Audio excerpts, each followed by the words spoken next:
लोग ये भी नहीं जानते कि स्टॉक मार्केट में आके शेयर्स खरीदते कैसे। अब हम आपके लिए एक सिंपली हाउ टू सीरीज शुरू कर रहे हैं जिसमें आपके सारे हाउ टू का आंसर मिलने वाला है। कैसे करना होता है, पोर्टफोलियो कैसे बिल्ड करना होता है, और यहाँ तक कि हम बिल्कुल सिंपल चीजों की भी बात करेंगे जो कई सारे लोगों के लिए टू ऑब्वियस हो सकता है, बट फिर भी कई लोग ऐसे होते हैं जिन्हें वो बेसिक चीजें भी समझनी होती हैं, सीखनी होती हैं। तो है ये सीरीज उन लोगों के लिए जो स्टॉक मार्केट में शुरुआत कर रहे हैं, वो जानना चाहते हैं चीजें कैसे होती हैं। एग्जांपल मैंने बोला पोर्टफोलियो कैसे बिल्ड होता है, शेयर्स कैसे बाय होते हैं, इंट्राडे ट्रेडिंग कैसे होती है, फ्यूचर्स में कैसे ट्रेड करते हैं, ऑप्शंस में कैसे ट्रेड करते हैं। तो जितने भी आपके हाउ टू से लेके कंसर्न है कैसे करना है, क्योंकि कॉन्सेप्ट हमने कई बार आपको समझाए हैं बट अब हम करके भी दिखाएंगे, आपको बड़ा मजा आएगा। तो शुरू करते हैं। यहाँ पर सबसे पहले देखो, अभी हम कई सारी चीजों के ऊपर बात कर चुके हैं, तो अगर आपको कोई भी टॉपिक के ऊपर डिफिकल्टी होती है, आप सिंपली जाके, जैसे कि आपको कैंडलस्टिक पैटर्न्स समझने हैं तो आप कैंडलस्टिक्स आगे पुष्कर राज ठाकुर लिख दो, मेरी वीडियोस आ जाएंगी। अगर आपको चार्ट पैटर्न समझने हैं तो चार्ट पैटर्न्स के ऊपर मैं ऑलरेडी वीडियोस बना चुका हूँ, तो आप चार्ट पैटर्न आगे पुष्कर राज ठाकुर यूट्यूब पे लिख दीजिए, आपको वीडियोस मिल जाएंगी। तो शेयर मार्केट से रिलेटेड हम चाहते हैं अगर कहीं पर किसी को भी डिफिकल्टी आ रही है तो वो फ्री में जाके, इंपॉर्टेंट है फ्री में जाके वो हर चीज सीख पाए। अब वो कितना ही बेसिक हो या फिर कितना ही एडवांस हो, आपको बेसिक टू एडवांस इस चैनल पे मिले, ये हमारा प्रयास रहता है। और इसीलिए आप लोग लगातार प्यार करते जा रहे हैं, हमारा परिवार आगे बढ़ता चला जा रहा है। आज की वीडियो शुरू करते हैं, बिल्कुल जैसे हमने बोला बिगनर लेवल से शुरू करेंगे बट मजा बहुत आएगा। हम बात कर रहे हैं कि शेयर्स कैसे खरीदते हैं। तो देखो, जब आप अपने डीमेट अकाउंट में लॉगिन करेंगे तो आपको कुछ चीजें दिखती हैं। लेफ्ट हैंड साइड में आपको ये वॉच लिस्ट बनाने का ऑप्शन दिखता है। सो यहाँ पर आपको ऊपर कई सारे नंबर दिख रहे हैं, यहाँ पर हम 11 नंबर तक मैक्सिमम जा सकते थे। सो मैं कोई भी एक वॉच लिस्ट डिलीट कर देता हूँ आपके लिए, ये मैंने डिलीट कर दी। अब मैं आपको बना के दिखाता हूँ। सो यहाँ पर जाके हम ऐड करते हैं और यहाँ पर मैं एक नाम लिख देता हूँ, एग्जाम्पल स्टॉक्स एंड ETF। ये मैंने नाम लिखा और ये डन कर दिया। ये मेरी एक वॉच लिस्ट बन गई। अब इसमें मैं स्क्रिप्ट ऐड करूंगा। एग्जाम्पल, मुझे कोई शेयर खरीदना है या मुझे कोई शेयर पसंद आता है। अब सबसे पहले आपको शेयर पसंद क्यों आता है, कैसे आता है, आप क्या देखकर कोई शेयर पसंद करते हो, ये बहुत इंपॉर्टेंट चीज होती है। एग्जाम्पल के लिए मैं यहाँ पर हिंदुस्तान यूनिलीवर लिखता हूँ, ठीक है। एक सेकंड, ये मैंने हिंदुस्तान यूनिलीवर यहाँ पे ऐड कर दिया। अब देखिए तकरीबन 2900 रुपए का शेयर है। आपको शेयर कोई भी क्यों पसंद आता है, एग्जाम्पल के लिए ये हिंदुस्तान यूनिलीवर है और यहाँ पर मैं इसका डेली चार्ट खोल देता हूँ और जो इंडिकेटर्स यहाँ पे लगे हैं इन्हें हटा देता हूँ। अब इंडिकेटर्स के बारे में भी आपको जानना है तो आप जान सकते हैं, हमने ऑलमोस्ट सारे मेजर इंडिकेटर्स के ऊपर वीडियोस बनाई हुई हैं। अब चाहे वो सुपर ट्रेंड हो, चाहे बॉलिंजर बैंड्स हो, चाहे MACD हो, बस आपको नाम लिखना, आगे मेरा नाम लिख देना, आपको वीडियो मिल जाएगी। तो यहाँ पर देखिए ये डेली चार्ट पर अब क्या होता है, दो तरीके की एनालिसिस होती है। एक होती है टेक्निकल एनालिसिस। टेक्निकल एनालिसिस में हम ये देखते हैं कि कोई भी स्टॉक जो आप खरीद रहे हैं वो कौन से ट्रेंड में है। अगर मैं सिंपली एक आम आदमी से भी पूछूं कि यहाँ से यहाँ तक अगर शेयर गया है तो ये ऊपर गया नीचे गया, कोई भी कहेगा नीचे गया तो ये डाउन ट्रेंड में था, अभी क्या दिख रहा है, अप ट्रेंड में। सो आपको आंखों से सिंपली ट्रेंड दिख जाता है और जिन्हें नहीं दिखता वो सिंपली इंडिकेटर लगा सकता है सुपर ट्रेंड का। जब तक एक सुपर ट्रेंड को फॉलो कर रहा है कोई स्टॉक, तब तक वो एक तेजी वाले जोन में, अगर वो सुपर ट्रेंड को फॉलो करे, जैसे ग्रीन है यहाँ पे, ये रेड है, तो मैं इस स्टॉक को खरीदना चाहता हूँ। एग्जाम्पल मैंने वॉच लिस्ट में ऐड कर लिया आपके सामने। अब जब हम बाय करना चाहते हैं, अब कई सारी चीजें हैं जो हो सकता है आपको कुछ टाइम हो भी गया हो शेयर मार्केट में, बट आज बड़ा मजा आएगा तो आप सुनिएगा। अगर आपको लग रहा है बहुत कॉमन है, कोई प्रॉब्लम है, अगर सुन लीजिए। अब जब बाय पे क्लिक करते हो तो यहाँ पर एक ये विंडो खुलती है, ठीक है। अब जब ये विंडो खुलती है, अब देखो सबसे ऊपर लिखा है आप NSE पे शेयर को खरीद सकते हो, BSE पे खरीद सकते हो।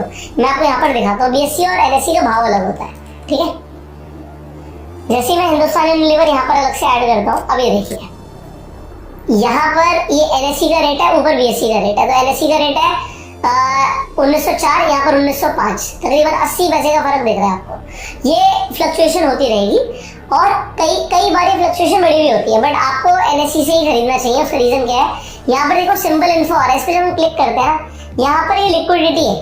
यहाँ पर क्या लिखा हुआ है कि बिड प्राइस, आज प्राइस क्या और उसमें कितनी क्वांटिटी ट्रेड हो रही है। तो यहाँ पर आप देख सकते हो 85,000 क्वांटिटी, यहाँ पे 1,81,000 क्वांटिटी है।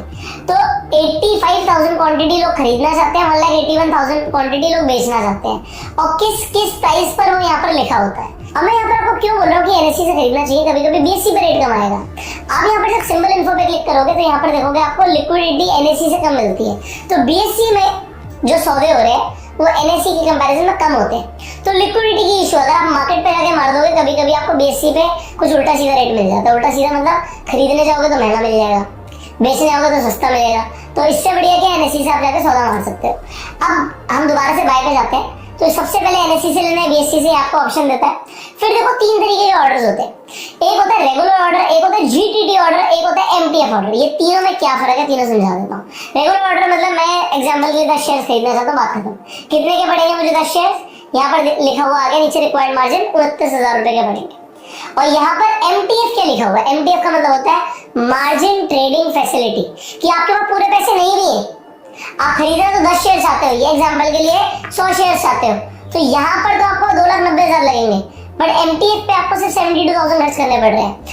MTF पे मार्जिन कम लेता है ब्रोकर, बट इंटरेस्ट चार्ज करता है। तो आप इसके बारे में पढ़ सकते हो MTF में, कि MTF में आपको फंडिंग मिल रही है, आपके पैसे कम लग रहे हैं, बट आपको जितना पैसा ब्रोकर दे रहा है उसमें पर डे के हिसाब से एक छोटा सा इंटरेस्ट चार्ज करता है। तो ये आपको पढ़ना पड़ेगा। कोई ब्रोकर 12% भी लेता है, कोई 18% भी लेता है साल के हिसाब से। तो साल के जो भी इंटरेस्ट आएगा डिवाइड बाय आप कर सकते हो उसे नंबर ऑफ डेज से, तो आपको पता लग जाएगा कि कितने दिन का आपको इंटरेस्ट लगेगा। ठीक है, तो यहाँ पर एग्जांपल भी दिया हुआ है। एग्जांपल आप 50% फंड्स बोरो करते हो, एग्जांपल आप 50 लाख के शेयर खरीदना चाहते हो, तो उसके लिए 25 लाख रुपए बोरो कर रहे हो। अब इसमें एग्जांपल क्या दिया है, इसमें स्लैब वाइज इंटरेस्ट है, तो इंटरेस्ट लगेगा 20 रुपए per day for every slab of 40,000 you borrowed. तो यहाँ पर एग्जांपल दिया हुआ है, इसे आप पढ़ सकते हैं कि 20 रुपीज पर डे का 40,000 के हिसाब से लग रहा है। अब आप जितना पैसा लोगे वो यहाँ पे स्लैब वाइज लग रहा है, तो ब्रोकर टू ब्रोकर डिपेंड करता है। अब GTT का मतलब क्या होता है, गुड ट्रेड ट्रिगर्ड। एग्जांपल के लिए मैं 10 शेयर तो खरीदना चाहता हूँ, बाय करना चाहता हूँ, बट मैं जो बाय करना चाहता हूँ ना, मैं तो जी 2700 के रेट पे बाय करना चाहता हूँ। अब जब आए तब मिल जाए, नहीं आए तो ना मिले। एग्जांपल के लिए मैं ये GTT ऑर्डर लगा दूंगा, तो देखो मैं आपको लगा के दिखाता हूँ, और इसमें आप पहले से ही स्टॉप लॉस लगा सकते हो, आप पहले से ही टारगेट लगा सकते हो, पहले से ही ट्रेलिंग स्टॉप लॉस लगा सकते हो। इसका मतलब क्या है कि मैं 2700 पे खरीद रहा हूँ, बट अगर ये चला जाए 2650 तो बेच दियो, और मैं 2700 पे खरीद रहा हूँ तो 2800 पे मुझे प्रॉफिट चाहिए। तो जैसे ही मैंने यहाँ पर देखा कि 27,000 रुपए मेरे लग रहे हैं, रिव्यू किया, बाय ऑर्डर सबमिट किया। अब जब मैंने सबमिट किया, GTT ऑर्डर लग गया। अभी मुझे दिखेगा कहाँ पे, ये दिखता है ऑर्डर्स पर। जब आप ऑर्डर्स पे जाओगे, देखो ये आपका GTT लगा हुआ है, ये शेड्यूल लगा हुआ है, बट एग्जांपल इस अकाउंट में हमने 5 लाख रुपए छोड़ रखे। अब ये ऑर्डर तो आपको यहाँ पर दिख रहा है, बट एक चीज ध्यान रखना, ये ऑर्डर के लिए जितना भी फंड रिक्वायर्ड है ये आपके डीमैट अकाउंट में होना चाहिए। बस इतना सा आपको ध्यान रखना है, बाकी सब कुछ चलेगा। सो हम दोबारा से आ जाते हैं बाय पे। तो अगर हम यहाँ पर कंटिन्यू करते हैं उसी बात से, अगर हम अभी खरीदना चाहते हैं, एग्जांपल में 10 शेयर खरीदना चाहते हैं, तो मैं यहाँ पर, अब यहाँ पर आप देखो ये नॉर्मल ऑर्डर, रेगुलर ऑर्डर। ये अब रेगुलर ऑर्डर जब आप कर रहे हो, तो रेगुलर ऑर्डर में भी 2 चीजें हैं। यहाँ पर है डिलीवरी और दूसरा है इंट्राडे। मैं आपको समझाता हूँ। एग्जांपल आप 100 शेयर खरीदना चाहते हो, तो यहाँ पर नीचे बता रहा है कि आपके 2,90,000 रुपए लगेंगे, MTF पे लगेंगे। बट जैसे मैं इंट्राडे कर दूंगा, आप देखोगे 2,90,000 की जगह सिर्फ 58,000 लग रहे हैं। अब ये सिर्फ एक इंट्राडे ऑर्डर है। अब इंट्राडे में मैं बाय भी कर सकता हूँ, और इंट्राडे में जाके मैं सेल भी कर सकता हूँ। जब मैं सेल करता हूँ, अब इंट्राडे ट्रेड कैसे होता है, इसके ऊपर हम एक अलग से वीडियो बनाएंगे। इंट्राडे ट्रेड कैसे करना है, हाउ टू की सीरीज है। तो अगर आप कमेंट में लिखेंगे कि हमें इंट्राडे ट्रेडिंग पे वीडियो चाहिए, तो हम एक इंट्राडे ट्रेडिंग पे अलग से भी वीडियो बना देंगे। फिलहाल के लिए तो हम स्टॉक को बाय करने जा रहे थे, तो हम सिंपली बाय की बात करेंगे। तो बाय पे क्लिक कर देता हूँ मैं। अब एग्जांपल आप 100 क्वांटिटी खरीदना चाहते हो, तो यहाँ पर मार्केट पे ले सकते हो, लिमिट ऑर्डर ले सकते हो। लिमिट का मतलब क्या है, प्राइस चल रहा है 2906 या 2905। मैं तो जी से 2900 के रेट पे खरीदना चाहता हूँ, तो मैंने 2900 डाल दिया। फिर यहाँ पे आप स्टॉप लॉस के साथ भी खरीद सकते हो। Stop loss limit, stop loss market का आपको ऑप्शन मिलता है। सो ये हमने यहाँ पर लिमिट पे एग्जांपल 2900 डाल दिया, ये एक चीज हो गई। अब अगर आप 100 शेयर खरीद रहे हो, यहाँ पे एडिशनल सेटिंग में एक आपको ऑप्शन मिलता है जो कई सारे लोग इग्नोर कर देते हैं। ये बहुत इंपॉर्टेंट है। अगर आप किसी छोटे स्टॉक को खरीद रहे हो, उसमें आप 10,000 क्वांटिटी खरीद रहे हो या 50,000 क्वांटिटी खरीद रहे हो, बट आप दिखाना चाहते हो उसका सिर्फ 10% या 20%, कि तो मैं तो इतना ही खरीद रहा हूँ। एग्जाम्पल 100 क्वांटिटी है, मैं दिखाना चाहता हूँ कि इससे 10 ही खरीद रहा हूँ। अभी किसे दिखाना चाहते हो आप, ये इंपॉर्टेंट हो जाता है। मैं आपको ये ऑर्डर करके